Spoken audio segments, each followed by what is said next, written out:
So, welcome to the Women's Chapter of Printing Technologies Forum. This is the Inspire Lead webinar series by women for the women in print. This is our first webinar, and you will wait to see more of this. So I'm Lakshmi Priya, and me and Dr. Kanchana are organizing the series of webinars. I'm here to give the welcome address. On behalf of the Women's Chapter, we welcome the President of PTF, Mr. Kalairajan. It's a pleasure to welcome our Chief Guest of the Day, the Speaker of the Day, Dr. Rajeshwari, alumni of Printing Technology Department at College of Engineering, Guindy, 1992 batch. We also have a number of participants who have come to listen to the speaker. We have students from printing colleges, faculty members from all over, and alumni from various institutions, and of course the printers as well. We welcome you all. So now Mr. Pandala Selvan, the Honorary Secretary of PTF, will brief us about the Women Chapter. Over to you, sir.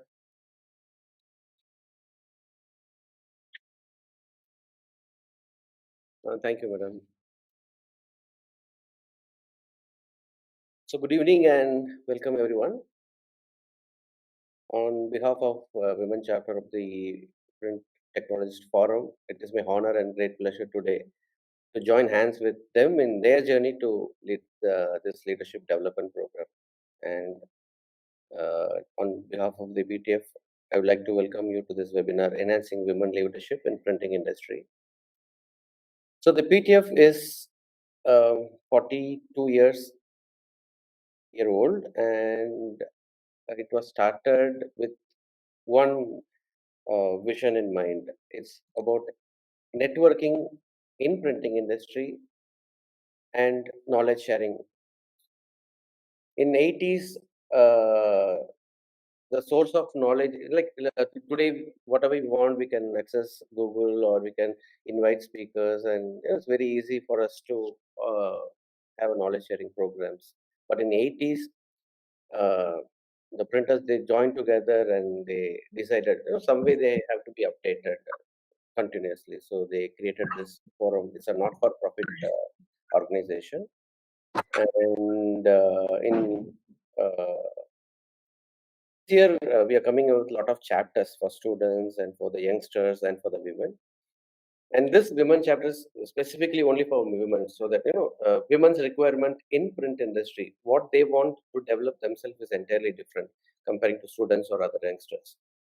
So we are trying to create a network or community, women community in printing industry, so they can choose what they want to develop themselves. And we are also trying to find speakers and experts, women speakers and women experts in the respective industry. So women, they work together to develop themselves. That's the main idea. And the main initiative behind this program is actually fueled by the shared commitment of Dr. Kanchana Madam and Dr. Lakshmi Priya Madam. And they are leading the show. And I'm sure the first program itself, like we are having a wonderful speaker. Everybody in, there are many people who dream for IIM, some dream for IIT, and very few make it. They make both IIT and IIM, like our Dr. Rajeshwari Madam or Mr. Sundar Pichai. So the first event itself, we have having a wonderful speaker. I'm sure we are going to have a feast in next 1 hour, and I wish you all the best for this. And this is not the end. This is the beginning of the chapter, and you're going to see a lot of programs coming up from the women chapter. So we look forward to a lot of programs like this. Thank you. Thank you very much. Thank you, sir. So now we are ready for the speaker. Before that, let me call Dr. Kanchana to introduce the speaker. Over to you, Kanchana.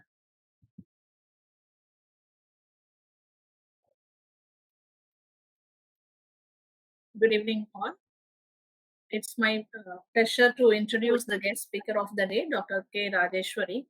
As Dr. Lakshmi Priya ma'am told, she is an alumna of 1992 batch of Department of Printing Technology, CEG.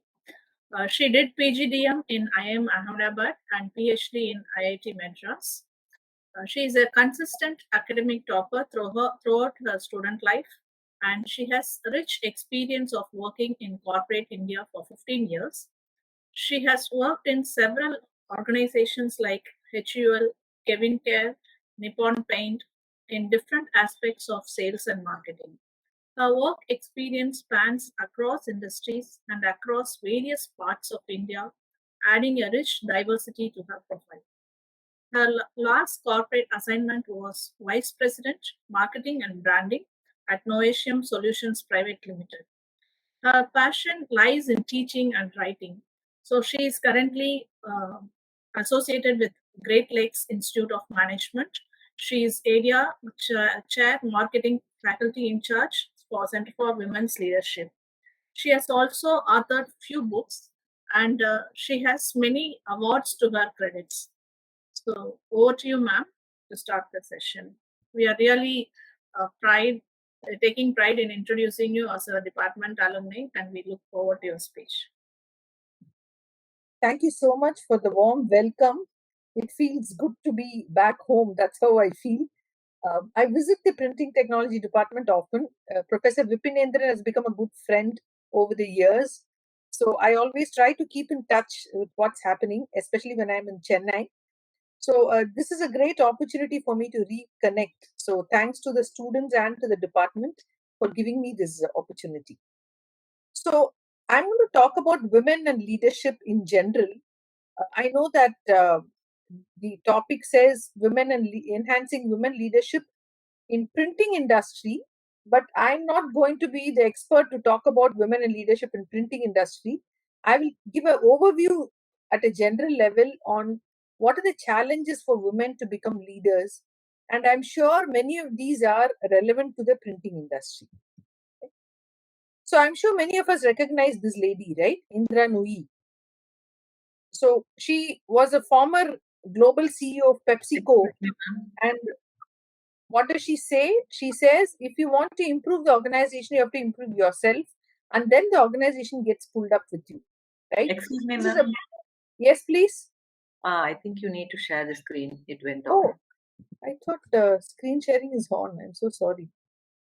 Why did it go off? Because one moment. Then it went off when Kanchana was speaking. I thought you would turn it on. Oh, no, I didn't turn it off at all, actually. I don't know why it went off. One second, let me just share again. Maybe that's the benefit of touch screens or touch.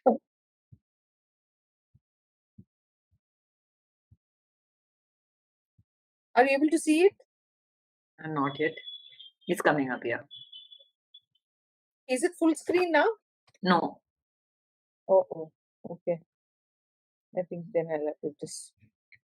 One second, I have to do the entire drill again now. One second.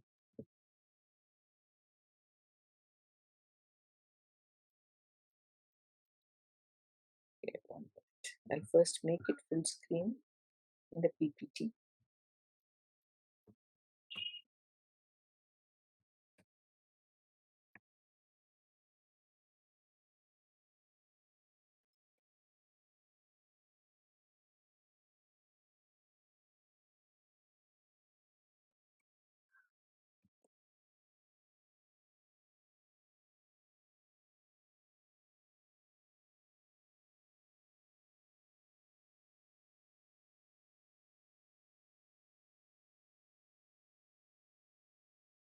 Can you see it now?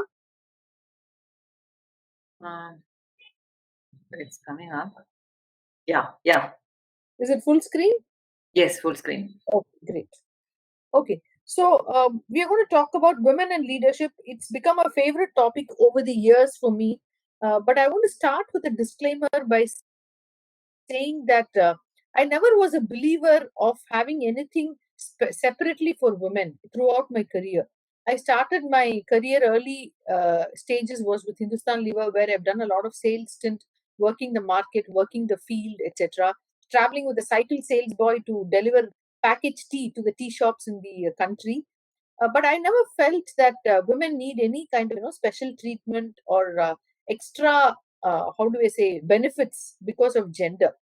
But over a period of time, as I became a mother myself and I got married and I had a family to take care, I realized that women have some specific needs. If organizations can take care of those needs, we can perform even better. It's not that we want the bar to be lowered in terms of performance, but we have some needs which need to be customized and the benefits need to be relevantly positioned so we can perform better. That's how the Center for Women's Leadership, which I started at Great Lakes, focuses on these essentially, which is what are those specific things which will enable women to succeed at workplace, right? Uh, as you will see through the discussion, it's not that men and women are born differently when you are a fetus in your mother's womb. The brain wiring is pretty much the same. But it is only through the social conditioning of the 20 years that ensues the birth is where we are getting into gendering of work, saying women are good at this, men are good at this. We talk about blue and pink, and we talk about toys and cosmetics. So we start differentiating things, and that becomes a very strong conditioning in our mind. So much so that when we hit 20 and 25, which is the student's age now, we truly begin to believe that there are some things that we cannot do what men can do. This is so unfortunate, right? So we should be able to have the self belief and break these myths in order to become a leader. So this is Indra Nui. Are you able to see this picture? Yeah, ma'am. Yes. Okay.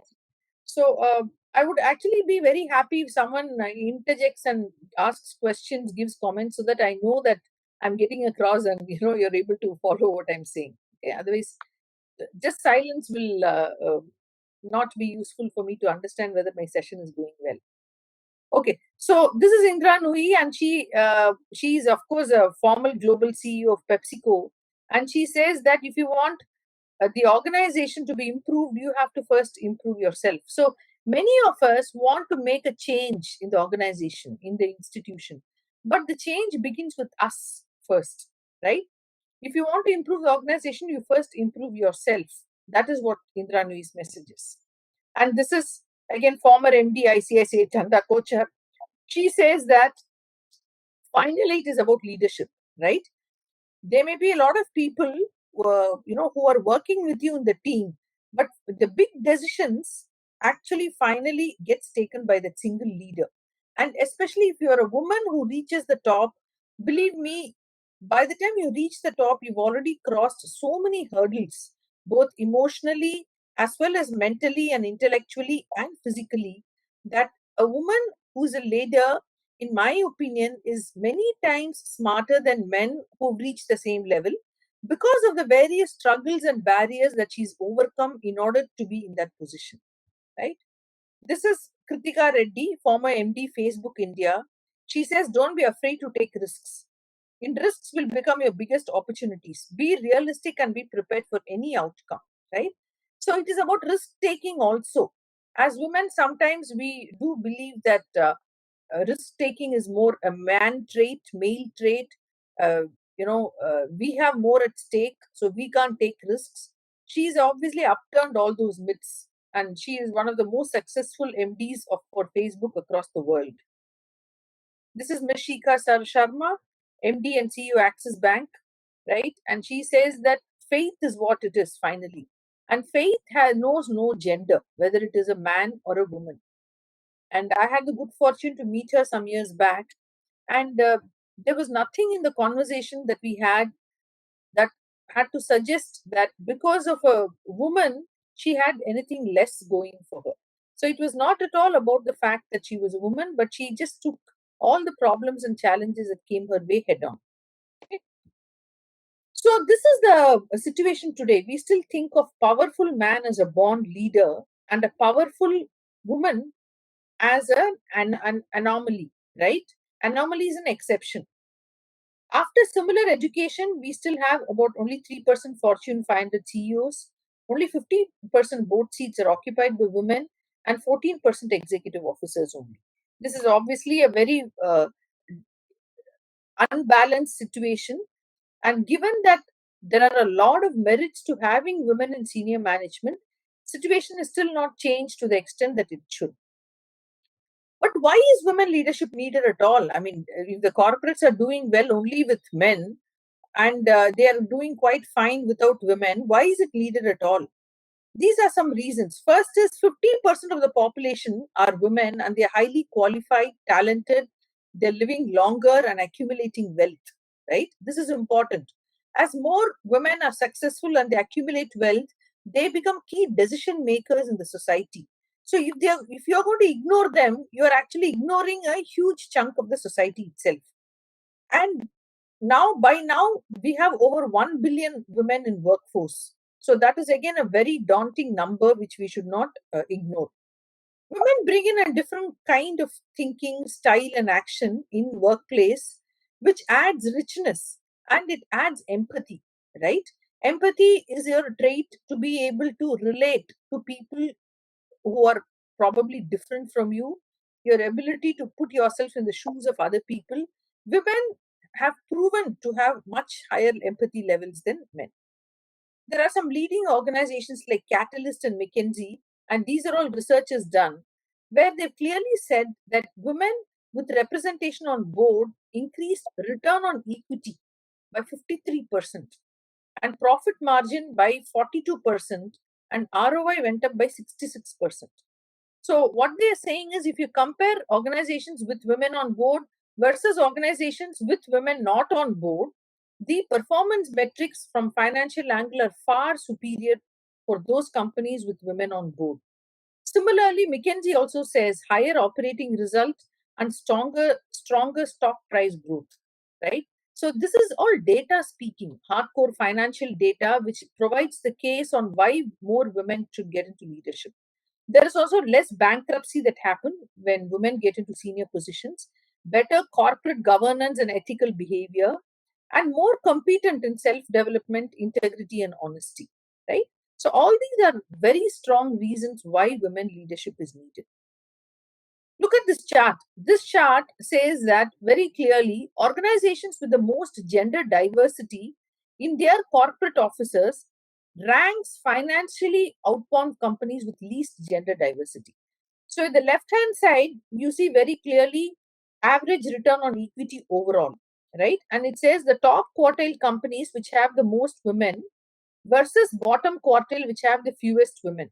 Look at the difference 17 versus 13, right? And the TRS, total return on shareholder value, on the right hand side also. Look at the numbers. It is 127 versus 95. So this is another very strong case for gender diversity. There was also a research done on to understand to what extent is your company effective in some traits, right? And they did a comparison amongst companies with no women in top management and with companies with 3 or more women in top management. So if you look at the graphs, it says very clearly that women with 3 or more representation, companies with 3 or more women in their top management representation consistently outperformed other companies in terms of capability, leadership, external orientation, accountability, motivation, coordination and control, innovation, direction, work environment, and values, right? So, very clearly, data is strongly in favor of companies with 3 or more women in top management across different aspects. However, look at the quotes from Indian managers, women managers, right? People start working after they finish their graduation or post graduation. 8 years or 10 years down the line, these women go missing from workforce, right? And missing women from workforce is not only a loss to them individually, but also to their families in terms of earning potential, also to their children, because they don't have progressive values in the family to see their mothers working or being on par with their fathers. And finally, to a nation's economy, because you're losing out on talented people who can actually improve your economy. And even from an organization point of view, women have spent 8 to 10 years with you and suddenly they quit for a variety of family reasons or personal reasons. They are going to have to go and recruit new women from the market, train them up. So all this is going to cost them quite dearly, right? So quotes from women managers. I'm in Indian culture, so I feel after my parents, my husband really support me as a mentor and a guide. Right now, this is one expectation. One of the critical things that we've seen in research is women who have a supporting spouse have a much better chance of succeeding at workplace. Right, and in the Indian system, the joint family is a great support in order to help women continue with their working careers. But there are also some people who say this. It is expected for the mothers to bring up children, and career oriented women are not looked at favorably by the society. So, when you get married and have children, you're expected to stay at home and bring up children. So, if your child does not turn out great, then it's always blamed on the mother. So, this is very unfortunate, right?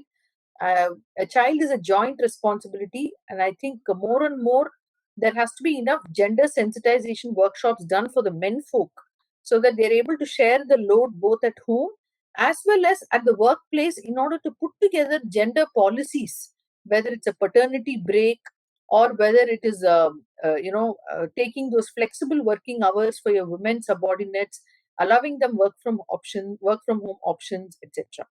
Right. So there is a book called Unveiling Women Leadership written by Dr. Payal Kumar, and she touches upon a very interesting aspect. As I mentioned earlier, is the human brain really different for men and women? Okay, so she makes some very interesting observations. First thing she says is human brain is not fixed, but it is alterable through experience and training. So obviously, it is not like what you're born with is what you'll die with. There are so many interventions possible, and you really need to know how to use that.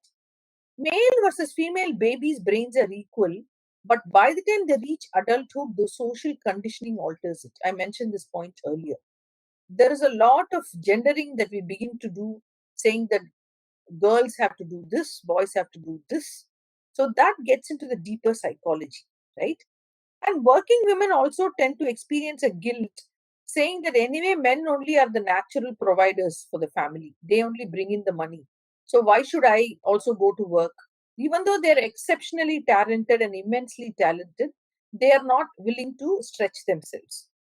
So, what can women do to alter brain conditioning? These are three things which are considered action points by successful women at work. First is cognitive clarity. I think you need cognitive clarity in terms of what is your vision of holistic success in life. And along with that, what are the rationale and trade offs, right? See, one thing women are accused of in workplace is that we are very emotional, right? And believe me, I have also gone through this. But you need to be able to utilize the emotion to your strengths. Emotion by itself is not a weakness. The way you harness your emotion in order to get the outcome you want is really the point. And that will involve some trade-offs, right? For example, if my spouse is getting transferred to another location and I'm not able to get a job of the same level where I am in the current location, I should be willing to make the trade-off that I will not give up working, but I don't mind taking a hit in my hierarchy for some time till I prove myself and come back.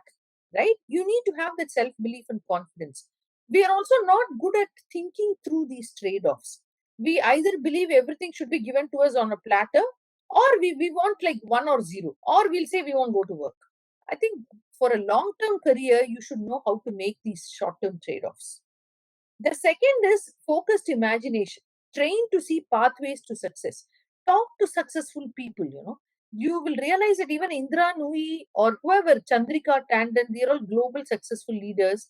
They have had their journeys and they have made those decisions along the way. And more importantly, they know how to network and get support for their career path. The problem with many of us is we are not able to see a pathway to success beyond midlife. From 35 to 50, we really don't have a career path for ourselves. And the Indian context is terrible because by 50, we all are supposed to mentally retire, whether it's men or women, which is very unfortunate, right? In the US, for example, they have a working clarity till 70. So why do we not have it here? So this is a mental problem that we have, that we are not able to see pathways to success. The third, which I think is probably the most important, is select reference group with having mentors and some support groups. Pick a mentor, very, very important. the mentor doesn't have to be simply your senior in your organization. It could be anybody whom you admire.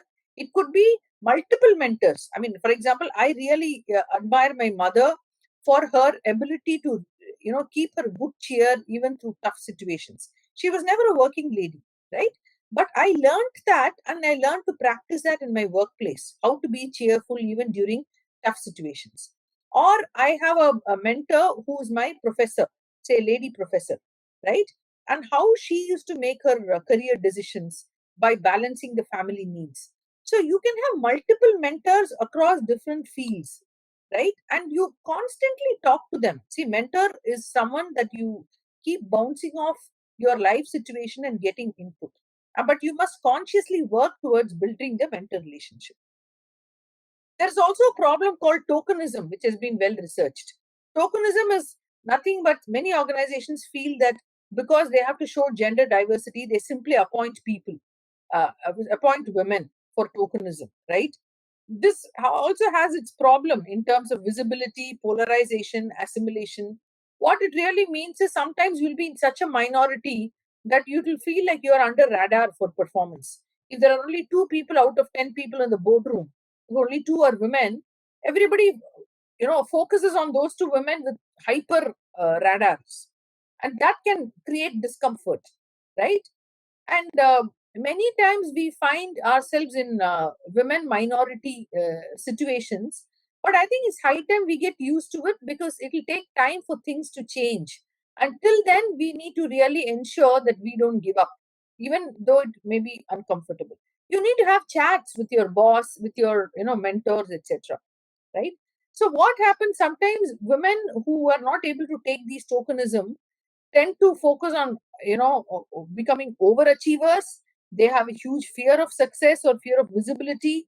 They become an insider in the sense that they don't want to stick out, so they start simply mouthing what men want to hear, right? Whether it's a fact or not, whether it is a how do we say relevant point or not, they start just becoming an S woman, so to speak, and finally they end up having a self distortion of their own image. This is a career model for successful women uh, developed by an author called Barbara White. This is like a DNA helix, if you all remember your physics, right? Now, DNA helix is like for a woman, her career path is pretty much like this. She starts off, enters school, then she takes music lesson. Then in her youth, she leaves home, she gives up music. Then she gets married, she may get promoted. Then she may actually give up her promotion when the first child arrives. She may get further promoted. Then the spouse takes a new job. Then she may have to give up her job. So it just goes zigzag, zigzag for a woman, because she's torn by playing multiple roles. She has to play a mommy track, she has to play a spouse track, she has to play a daughter track, she has to play a daughter-in-law track. So her career track really goes missing in all this, right? Whereas for men, it is fairly linear, because they have a domestic support system which ensures that it moves along with the man's ambition, right? I mean, there is nothing wrong in this, but the only thing is more awareness of yourself, that these are things to expect, will make you better prepared as a women professional, as well as have conversations with your spouse and your mentors, so that you can handle these changes better, because all these changes are inevitable. You're going to get married, you're going to have a kid, your spouse will get transferred, you may have in-laws to look after. The thing is, you should know how to proactively plan for some of these things, right?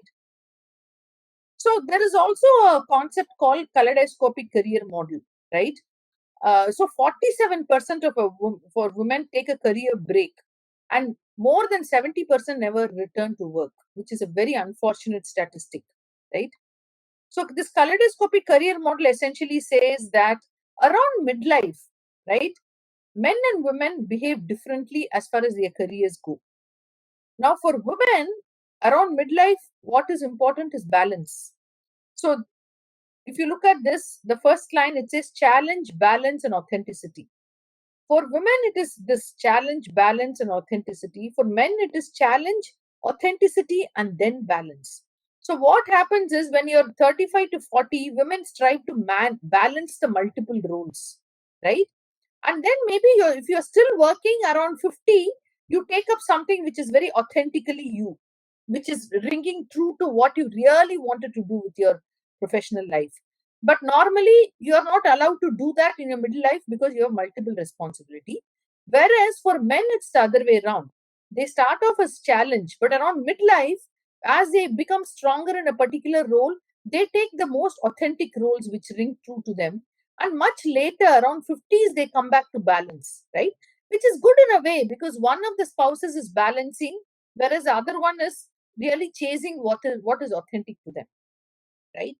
So you should start looking at at terms like career success, career ownership. All these have to be defined very subjectively by all of you individually. Don't go by others' definition of your career success because they may not understand your idiosyncrasies. They may not understand your unique situation. So for a woman, I always advise them never to go to HR for career pathing, right? Because HR will not be able to accommodate your individual situations. You have to own your career. HR is not going to own it for you. Very important, right? And there is also what is called aspirational deficit, which is nothing but because there is so many changes happening in our life stage, even bright and talented women. And I'm saying this even from IIMs and Harvard, this happens. Around 30, 35, they simply give up on career aspirations because they're not able to manage so many changes and they're not able to convince their spouse, convince their in-laws, manage the travel, overcome the children, this thing. They may be enormously talented and professionally qualified, but they suffer from what is called aspirational deficit because they are seen as people who have given up on their aspiration. This is another research chart, which is basically research done amongst CEOs of different organizations and female executives in the same organizations. And the question asked was the same to both. What prevents women from advancing to corporate leadership, right? Now look at the answers. The bottom, line is the CEO's line, and that shaded line is the female executive's line. So obviously, the version why CEOs feel there are not many women as leaders is different from what female executives feel. So CEOs say that women lack significant general management or online experience, right? Or line experience. What they're saying is women are operating too much in silos. They are too technical. They're not improving their general management skills. That's what CEO says, right? Whereas only 47% of the women believe this is the reason they're not advancing. The second important reason, CEOs say women are not in pipeline long enough. Now, this is a very true fact. And I worked in several corporates and educational institutions. The top management says that, yes, I want to promote women, but where are they? They just go missing. They work for 3 years, they take a break. They work for 5 years, take a break. So, and I don't want to promote someone who's not reliable, right? So you have to hang in there long enough, right? Now, the women, on the other hand, feel they are not advancing because there is too much of male stereotyping. They are excluded from informal networks. The corporate culture is inhospitable. See, we must understand that there are some things that we can control and some things that we cannot control. The bottom three reasons are really not in our control, right? But the top two are clearly in our control. Gaining significant general management all-round experience and staying in organizations long enough. So this is clearly the way to advancing. Then there's also this question of glass ceiling, right? Glass ceiling, we believe, is what prevents women from rising further. But I think more and more now, I would think with so many women leaders across, organizations and countries and industries, glass ceiling is definitely being broken. More and more people feel women at the top, especially COVID has revealed, including the famous New Zealand Prime Minister, we all know. The COVID has revealed how women make terrific leaders, right? Because there is a lot of empathy, long-term nurturing, and most importantly, technology has made it a level playing field for men and women. Today, if you want to close a business deal, you don't have to travel long hours or late night travels or have those late night meetings. You can do it over Zoom, right? So client interaction, travel, long work hours, all these things actually have gone down a lot. So it is a prime time for women leadership more and more, right? Some others, what successful women do differently. Some other points. One is imagination. We must all set a clear goal for ourselves.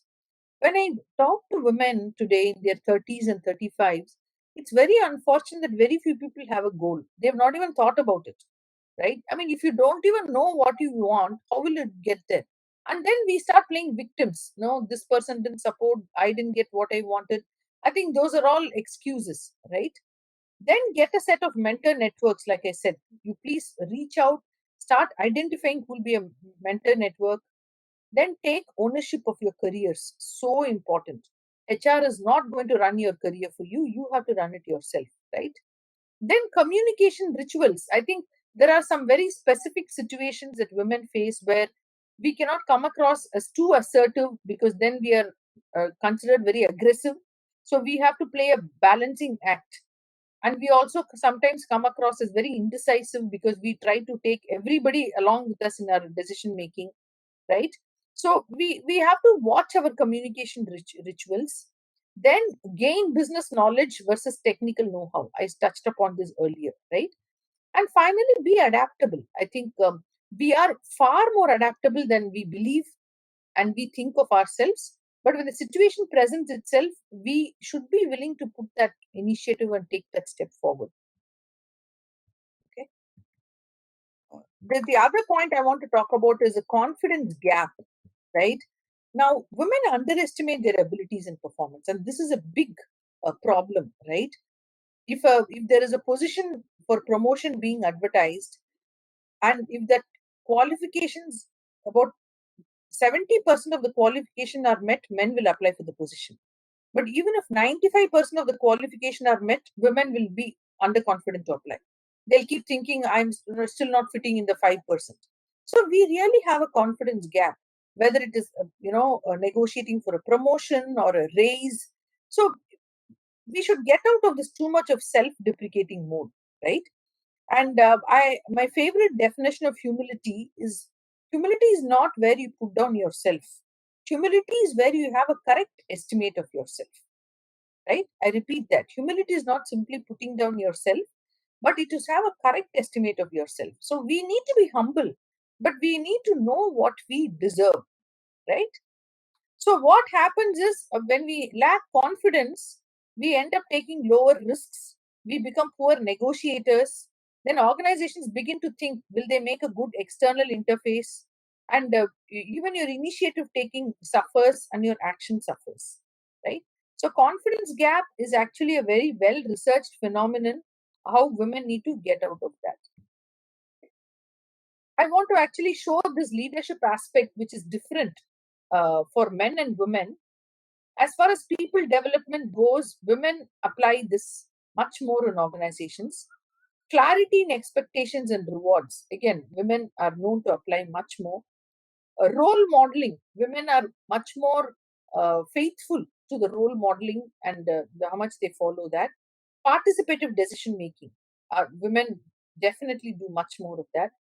Intellectual stimulation, efficient communication, men and women are equal. Individual decision making, control and correction, men apply more. So as you can see, there are so many leadership aspects which we are either equal or better than men, right? So I will end with this slide, which talks about a concept called feminine leadership. And this was coined by Ila Bhatt, who started this organization called SEVA, Self-Employed Women's Association, right? She passed away recently, I think last year. She started this organization, and she reached 1 million women through her self-help groups. And she says feminine leadership is really the way to go in this complex VUCA world. VUCA stands for volatility, uncertainty, chaos, and ambiguity. Right? Today, the world is so uncertain and ambiguous, and technology is disrupting almost everything.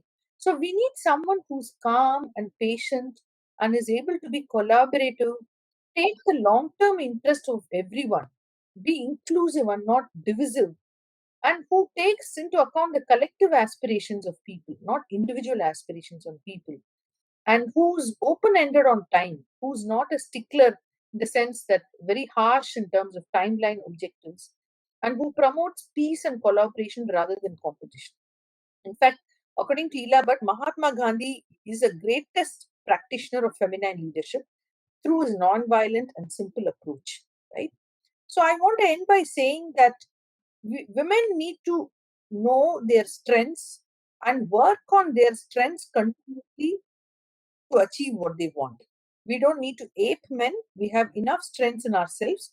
We just need to modify some of the shortcomings which is stopping us from getting to the leadership positions. That's all I had to say. Thank you so much. I can take any questions if you want. Thank you, ma'am. That was wonderful. There were so many examples that you had quoted and a lot of literature. Being a teacher, I am really overwhelmed. Thank you very much, ma'am. Thank you so much. Yeah. Students, very informative. Participants, do you have any questions? Please raise your hands and we can unmute you. Yeah. Can you see me now? Yeah, you're visible. Yeah. Thank you.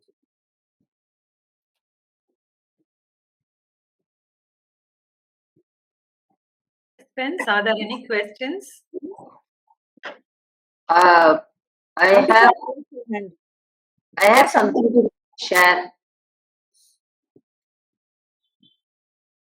Yeah, please go on. I'm Meenakshi Balu. Hi, Meenakshi. Yeah, tell me. I'm a printer and a publisher. Yeah, hi. Yeah, wonderful, madam. It was very,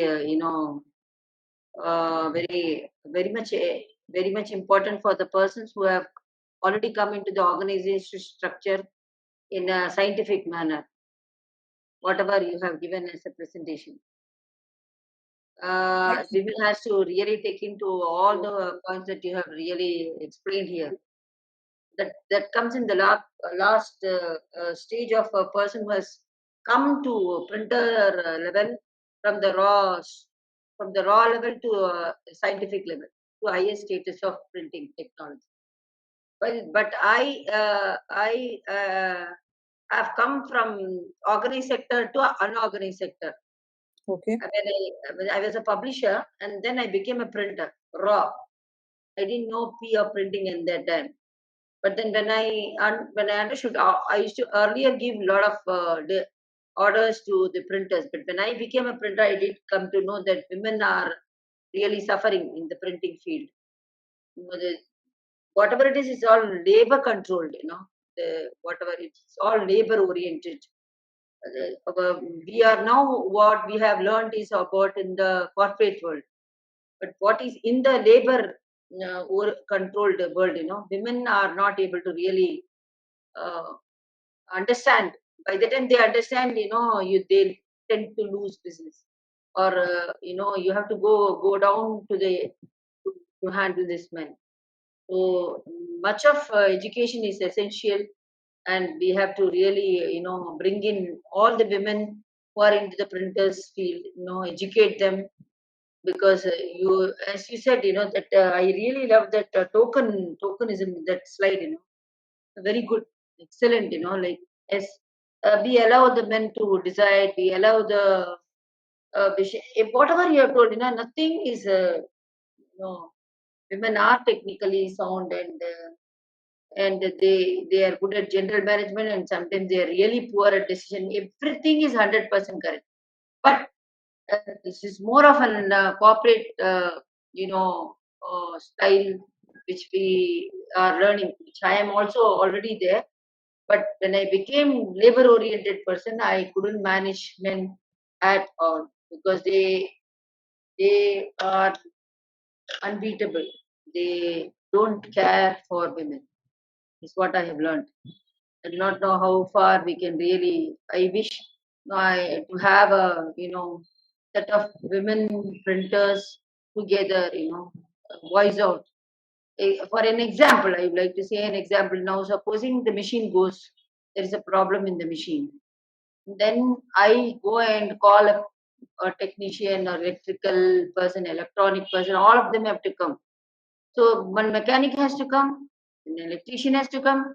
Electronic vishayangal that also has to come into place. And everybody charges so much, like, and they believe, even we say, why don't you reduce a bit, na? What, madam, you don't know anything. That's how they handle, and labor oriented is very tough, madam. So Thank you, ma'am. Thank you. Is there any question that you want to ask? I have told, I said I just want to share it. I'm sorry if I am boring you people, or I'm No, really expressing No, no, the it's not pain and about that. agony I have faced during the. I was looking, really, enthusiastically seeing this first time coming. Padal Selvan has rightly done. We all should join together, ma'am. There are no questions, madam, because whatever she has given is correct. But this is more on a corporate side. I request more of printers to express their difficulties. How you can advise and alert the government or the institutions, and speak about, be a part to protect the women in the printing industry. Yeah, thank you, ma'am. I think I'm not very well versed with the situation in the printing industry as of date, but I'm sure many of what you're saying is very true. And I request the organizing authorities to arrange for a speaker from on the ground in the printing industry.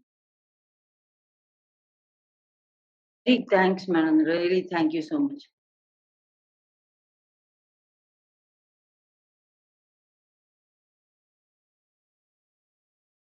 Any other questions? There is one question in Q&A. Yes, please. It's from a student called Kritika. How to prepare self for speaking on stage in front of huge audience? This is a very important question. I've seen among a lot of female students, Yeah.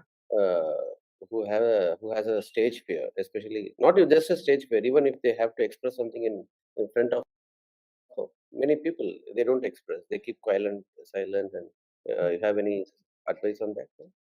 So I think the only way is to practice, right? I mean, you will never overcome the fear of speaking unless you speak. So, because that will translate further into shyness and underconfidence and inaction and indecisiveness. I showed that, right, in the confidence gap. That is what will begin to happen. Much of confidence is about speaking. So, I would encourage you, if you're a student, to take opportunities to make class presentations. When you're doing group work, you take initiative to come and, tell the class something. You can volunteer to teach your friends on some particular subject or topic. You can join this Toastmasters club, right? They encourage a lot of public communication, right? Watch some videos of speakers who have overcome these problems. So you have to do it finally. That's all I have to say. I mean, unless you do it, you will not overcome it. Whatever you read up or practice anything, I mean, anything else, unless you actually start speaking, you will not be able to overcome that. And you better correct this problem early, because once you start working, it will be misinterpreted as, like I said, lack of confidence, lack of initiative, lack of decisiveness. So you should address it early.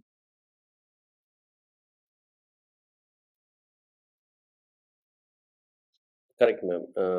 In public speaking is as good as the learning a language. By reading and listening, you can't start speaking. You have to get down, pull up your sleeves and start speaking. Then only you will learn the language. Yes, correct. You're right. And you don't be scared to make mistakes. See, the problem is we all want to be perfect from day one, right? Everybody struggles. And you should look at failure as a part of success. Failure is not different from success. Unless you fail, you will not succeed. So you have to fail to succeed. So look at it as a continuum. Correct. Yeah. Any other questions? Ma'am, can we get connected to you on a later date? Yeah, sure. You can definitely get my coordinates from the organizers, and or you can send me a LinkedIn request and we can get connected. I see one more hand here up. Who's this? Sudha. Is it Sudha here? I thought hand is raised, or maybe it was earlier. Now she can speak, ma'am. Yeah.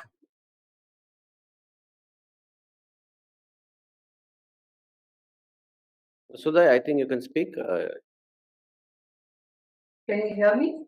Yes, yes. Hi, ma'am. Hi. Okay, I have a question for you.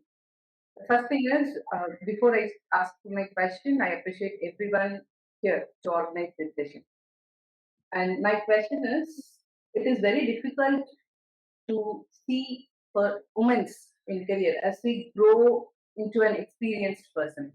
At the beginning, when we see like 1 year or 2 year, we could see more women working in the field. But as time goes, as you said, pointed out a list of reasons they could get back or get down from the career. Yeah. So it's very difficult to see women as we grow in terms of experience or age, basically. Right. So, what are the challenges you faced personally so that you sustain in this career for this many Okay. years? Thank you for asking this question because it allows me to share my journey a bit.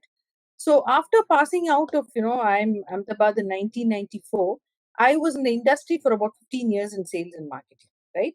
So I traveled across here, abroad, and traveled to villages also, and sold a lot of different products, etc. Now, during the 15 years, I got married, I had a child. So as I became a mother, I realized that the demands on my time are much more than it was earlier. So there was a point in time where I really felt that I was not doing justice to my role as a mother. My son was just 5 or 6 at that point of time, and I realized that he would come in with a homework request, and I would either be very impatient with him, not spend enough time with him. So it began to actually make me feel guilty. And in 2009, I actually took a career break. So I took a break from corporate career because I had, reached a senior position in sales and marketing, and it was not possible for me to keep telling the company that I cannot attend this meeting or I cannot travel, etc., because it was a senior position. So I decided that let me take a break and spend time with my son, and then maybe I can get back to work. So then what I did was, I in fact ended up publishing a book by Macmillan called My Life, My Choice, that actually talks about people who shift careers between corporate and other, genres. In 2010, I enrolled myself for a PhD at IIT Madras because I realized that 15 years of working, I didn't want to waste my experience, and I wanted something which would be flexible, which will still allow me to share what I knew, but not very demanding on my time. That's when I took a backseat and applied for PhD, and I was at IIT Madras for 5 years. During that time, I did a lot of visiting faculty assignments across IIMs in the country.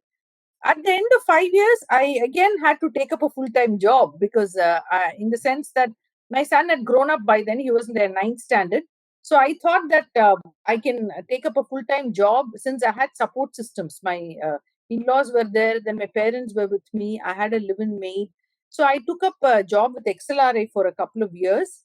And again, what happened was my father passed away. My mother had Parkinson's. So I left XLRA and I came back to Chennai to Great Lakes. Now I'm with Great Lakes for the last 6.5 years. So my journey has been always putting family first, but not giving up on my career. If there is one message I want to give, that's what I want to give. It does not matter, which organization, which role, etc., but just hang in there. There will be a point in time where things will work your way, right? So today I feel quite satisfied when I look back that I did a reasonably good corporate stint. I'm also an academic now, but I didn't give up at any point of time, which meant that obviously I may have some small regret that, okay, I wish I'd continued in XLRA, but I came back for a good reason. I had to take care of my mother, and my son had to get into college. Now my son has also gone to college. I can focus full-fledged in my career.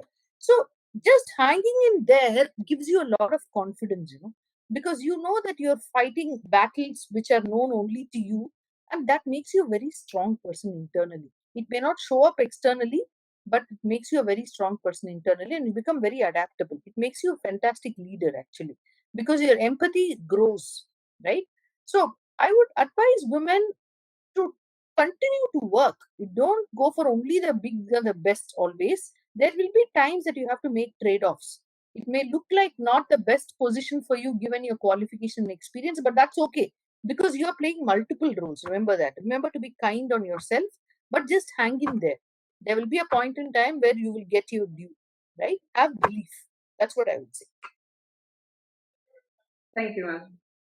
The second thing I had is, you mentioned that if we could find a mentor in any field, it would be. Yeah. But I would still prefer, since we are in printing field, if we could find a mentor in print field, and probably to guide the youngsters. I see many students are attending this webinar. So the challenges you have faced, or the challenges working women are facing, the same situations come up for the youngsters also when they get married, when they become a mother. So how is it possible to build a network where the students can find a mentor in the system itself? Like, this is not a personal question to you, ma'am, but in general, even to the organizers. Yeah, sure. See, today building a network has become far easier. There's so many online communities and chat groups, etc.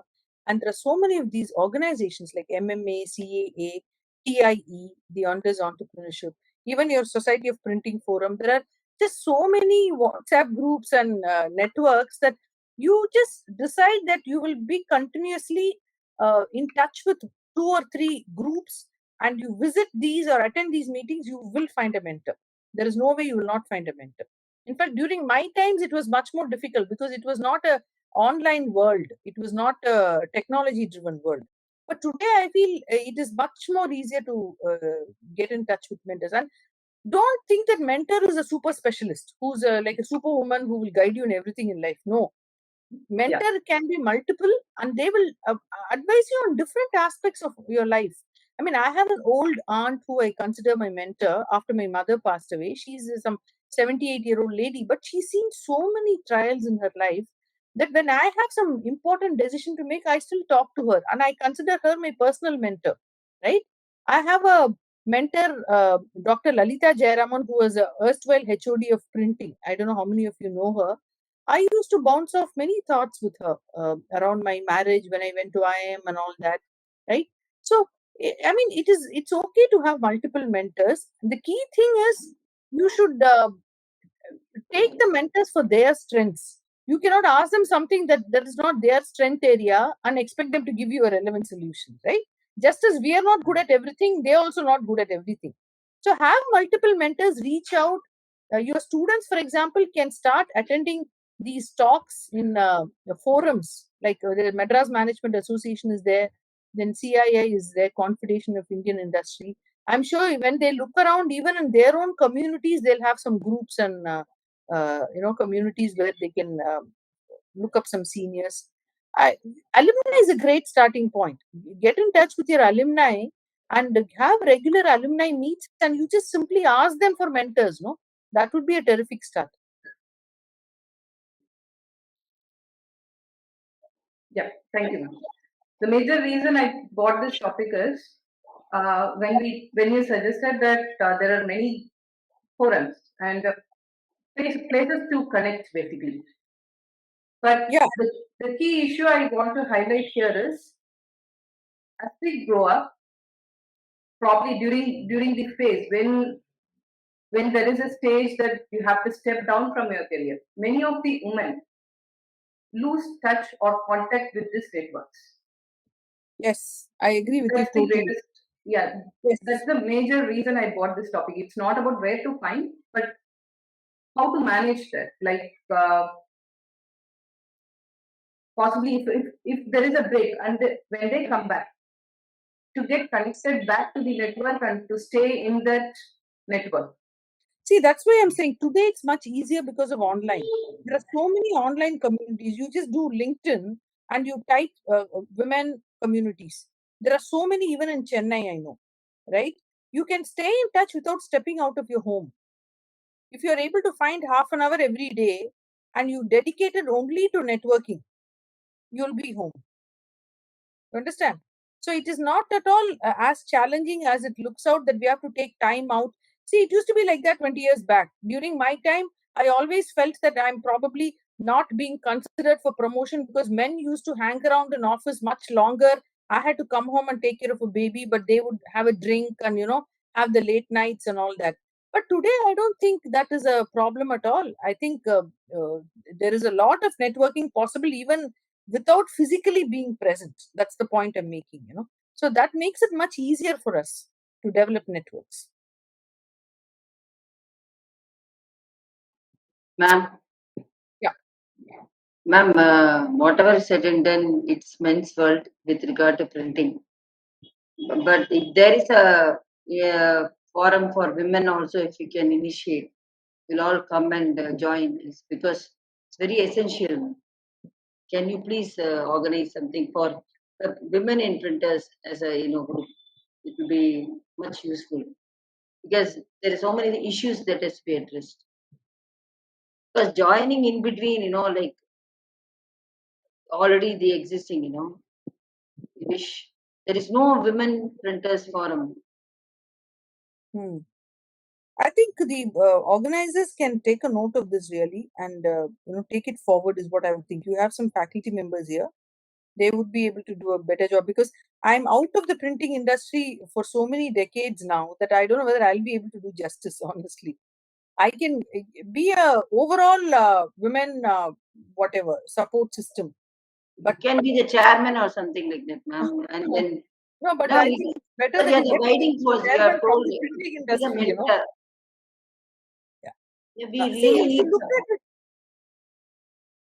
so if you look at it deeply, there may be some issues related in the printing industry for which you need specific solutions, which I may not be able to really give.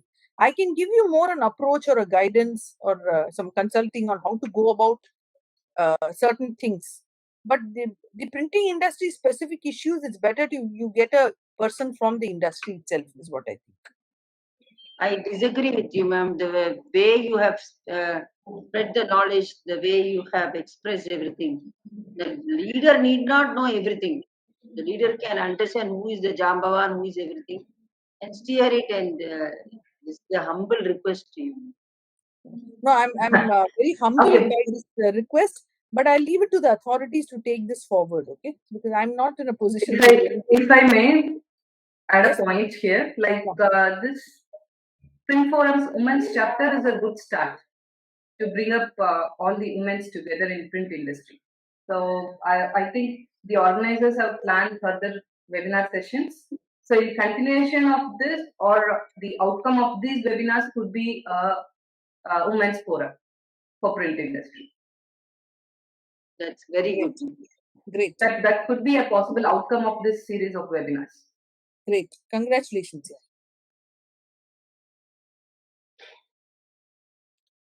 Looking forward. Yeah. I see one hand raised here. Who's that, or that person is asked?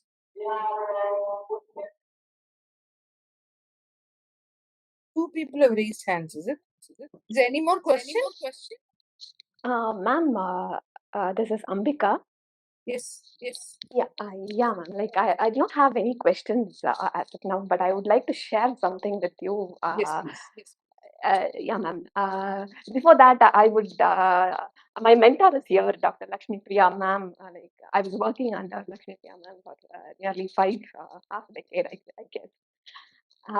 So I was in the print field, like teaching printing technology for about 12 years, continuous years, and after 12 years, my family demanded my presence, and so I took a career break.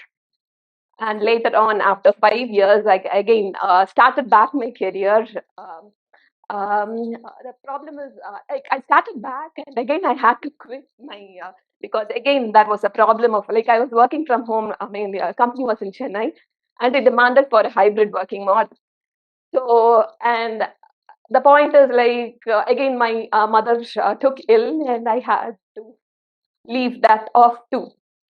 So now I get another opportunity to take my career back. So I was totally in a confusion. Should I take up, or something is going to hinder me again and put me back? But after hearing this lecture, like I found that like this is really, it has been organized for me. I just took like putting everything off. I thought like I should move forward. and take up that opportunity. So this is what I Great. wanted to I'm so say. happy. See, I'm telling Yeah, you, we ma'am, never because know how life works out later, All we need to yeah, do is to keep doing the right thing. That's all. Don't worry too much about how it will work out later because we juggle so many roles that we cannot control the outcome of everything. yeah, ma'am. Yeah, ma'am. Like many times, like when I feel down, like I used to wonder, like how ma'am, like Lakshmi Priya ma'am working, and then I get inspired and I will start to something out of it. So it's great. I mean, working with people like you and ma'am. So you people are really inspiring for like, people like us. Thank you, ma'am. Thank you. Thank you so much.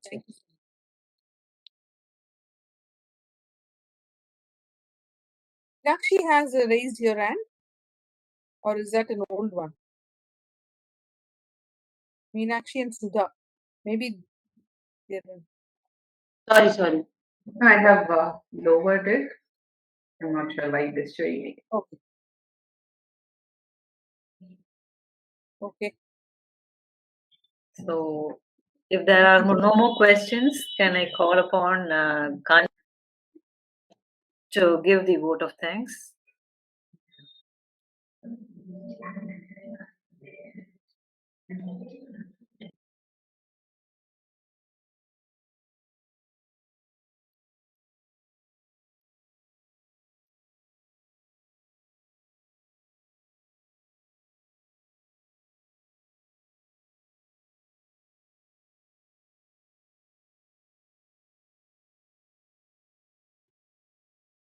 Ma'am. On behalf of PTF, it gives me immense pleasure in proposing the vote of thanks. My first and foremost thanks to our guest speaker, Dr. K. Rajeshwari ma'am, for delivering a scintillating talk on women leadership and sharing your experience. I think you touched upon the dilemmas and problems women face in their everyday career. From the discussions that followed, I'm sure that participants are very much benefited by your guidance, ma'am. We look forward to collaborating with you in future also. Thank you very much, ma'am. Thank you. I also thank Professor Vipinendran sir for arranging the speaker of the day. Thank you, sir.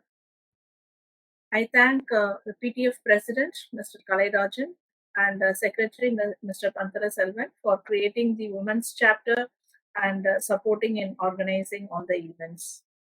I also thank other office bearers of PTF, and I take this opportunity to thank our technical partners who are displayed here. Pressman Center for Print Excellence, Autoprint Machinery Manufacturers Private Limited, VK Print Pro, Subha Solutions Private Limited, and Reprographic System and Supplies. My heartfelt thanks to faculty, students, entrepreneurs, and women pursuing career in printing industry who have participated from across India today to encourage us to do more development programs. I also extend my thanks to the student volunteers who helped in designing the posters and other things. Thank you very much to all.